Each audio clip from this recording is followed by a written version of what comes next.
ఒకవేళ ప్రైవేట్ వాళ్ళు ఉంటే మీకు కూడా మేమే డబ్బులు ఇస్తాం, డబ్బులు వసూలు చేయొద్దండి, వసూలు చేస్తే మాత్రం మీ మీద కేసు పెట్టిస్తా, జైల్లో పెట్టిస్తా.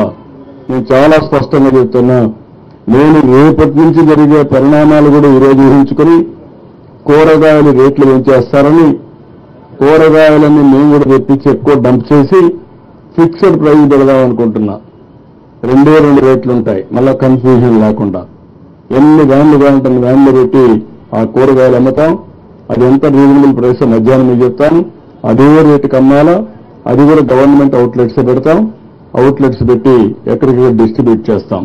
బిగినింగ్ లో చాలా సఫర్ అయ్యారు. సఫర్ అయిన వాళ్ళకి ఇంకా ఇబ్బందులు పెట్టడం కరెక్ట్ కాదు.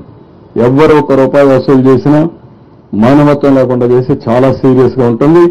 మళ్ళా డోంట్ మిస్టేక్ మీ, నేను అరెస్ట్ చేయించిన ఆశ్చర్యం లేదు. దొరికితే మాత్రం అరెస్ట్ అయ్యి.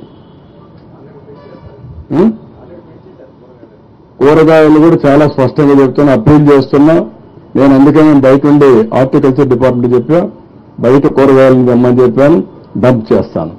ఇదే మరి నాకు విశాఖపట్నంలో 2వ రోజు 3వ రోజు కూరగాయల రేట్లు పెంచేశారు. మన బాధ మంది, వాళ్ళ అవకాశం వాళ్ళది.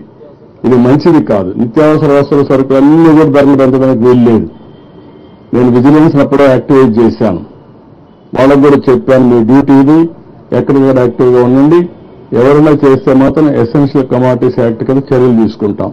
జాగ్రత్తగా ఉండమని హెచ్చరిస్తున్నాం. ఏదో కష్టకాలంలో ఉంటే మనం కూడా ఎక్స్ప్లాయిట్ చేయడం మంచిది కాదు.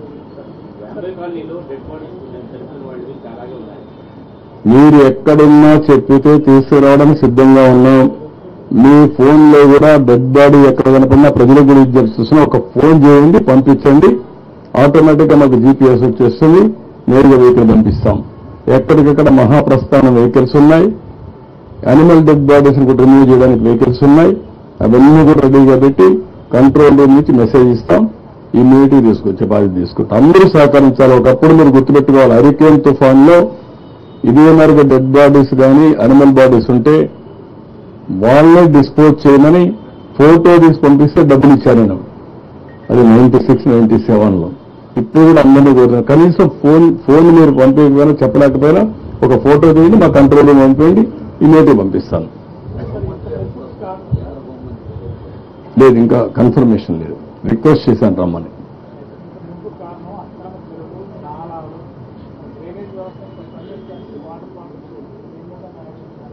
తప్పకుండా నేనేదో విక్టిమైజ్ చేయడానికి చేయను. ఏది చేసినా పగడ్బందీగా చేస్తా. ఎక్కడ తప్పు జరిగినా ప్రజాహితం కోసం రెక్టిఫై చేస్తాం. Okay, thank you.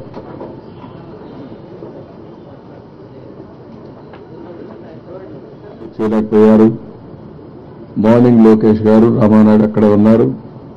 వెళ్ళి దాన్ని క్లోజ్ చేయడానికి అన్ని విధాల ప్రయత్నం చేస్తున్నారు. రోడ్డు అయితే ఫామ్ చేశారు, ఒక బ్రీచ్ కూడా క్లోజ్ చేశారు. ఇంకా 2 బ్రీచెస్ ఉన్నాయి. They are working on that.